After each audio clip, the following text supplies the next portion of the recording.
Le plus gros blocage quand on sort d'un bilan de compétences ou quand on débute, c'est ça. Mais qu'est-ce que je vais mettre sur mon CV? J'ai aucune expérience dans ce nouveau métier. Résultat, on envoie un CV chronologique, on écrit comptable parce que c'est ce qu'on était, mais en fait, on postule à un poste de décorateur, le recruteur voit ça et poubelle. Dans cette vidéo, on va revoir ensemble la structure de votre CV pour mettre en avant les compétences transférables et faire oublier que vous êtes junior. La plus grosse erreur quand on débute ou quand on est en période de reconversion, c'est d'utiliser un CV chronologique. Le CV chronologique, c'est le CV le plus connu. C'est un CV où tout en bas, vous mettez votre première expérience et tout en haut, vous mettez votre dernière expérience. Le problème de ça, c'est si votre dernière expérience n'a rien à voir avec ce que vous souhaitez faire. À ce moment-là, il existe d'autres structures de CV, notamment des CV par compétences ou des CV hybrides, qui vont vous permettre de mettre en avant vos compétences transférables et non pas forcément vos expériences. Ce type de CV, c'est la clé pour pouvoir passer la modération du recruteur. Si vous ne le saviez pas, un recruteur, ça passe en moyenne moins de 30 secondes par CV pour les sélectionner. L'idée d'un CV par compétence ou d'un CV hybride, c'est en dessous du titre de ne pas commencer directement par les expériences, mais de commencer par les compétences. Le but derrière ce type de CV, c'est de dire au recruteur, voilà ce que je sais faire, finalement, peu importe où je l'ai appris ou peu importe le contexte dans lequel je l'ai appris. Un CV avec un focus compétences, ça reste un CV où vous allez écrire vos expériences professionnelles. Mais contrairement à un CV classique, elles vont prendre peu de place sur votre page. Donc c'est plutôt un premier gros paragraphe que vous allez écrire sur toutes les compétences que vous pouvez avoir avec une description de celle-ci et ensuite sur le bas de votre page toutes les expériences professionnelles que vous avez pu avoir. Si vous êtes en reconversion suite à un bilan de compétences, c'est aussi le moment de valoriser deux choses.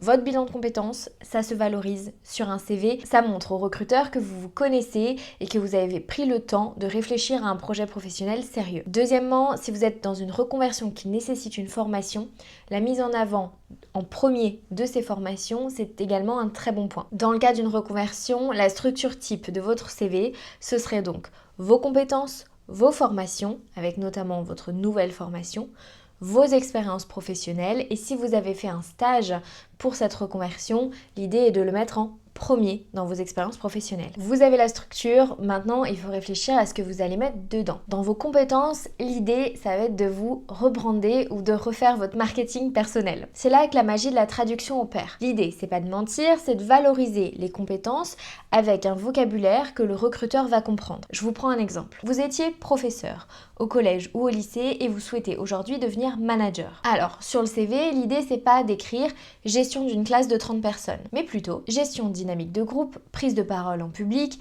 gestion des conflits. Cette reformulation, elle va permettre au recruteur qui a souvent son propre prisme d'étudier votre CV. Un recruteur dans une entreprise, il voit peut-être des centaines de CV par jour. S'il recrute des managers dans une société de service, il va avoir l'habitude de voir certains mots.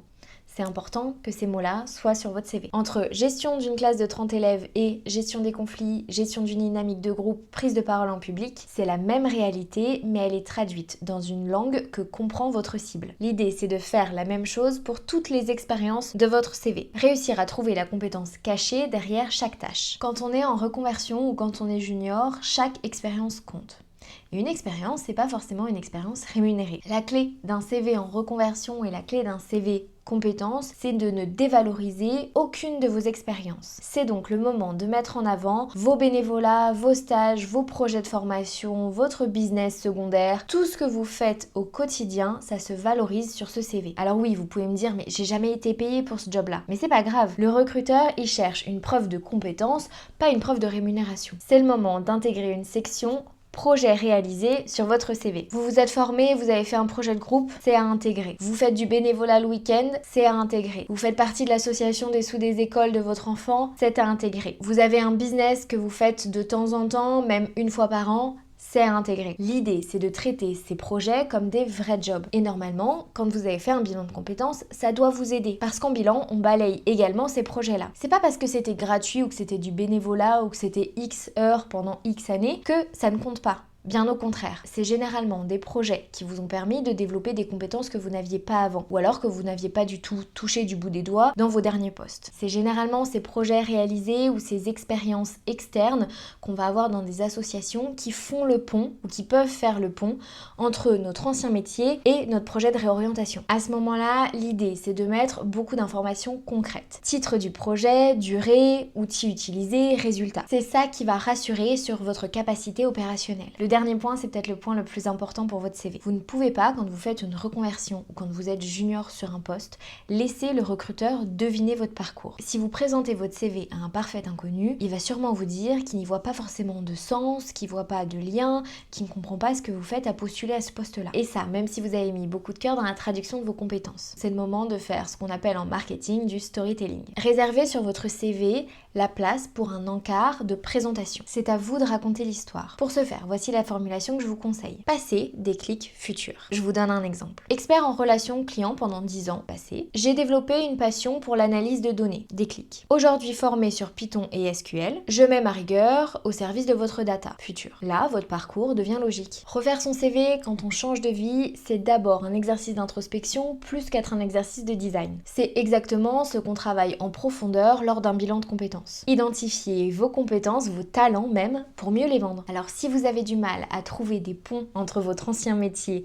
et ce que vous avez envie de faire et que la traduction elle vient pas forcément facilement, n'hésitez pas à me laisser un commentaire et je me ferai un plaisir à vous aider à traduire vos compétences. En attendant, si vous avez envie de faire un bilan de compétences, n'hésitez pas à prendre rendez-vous pour un entretien préalable directement dans la barre d'infos. Moi je vous retrouve bientôt pour une prochaine vidéo et en attendant, prenez soin de vous.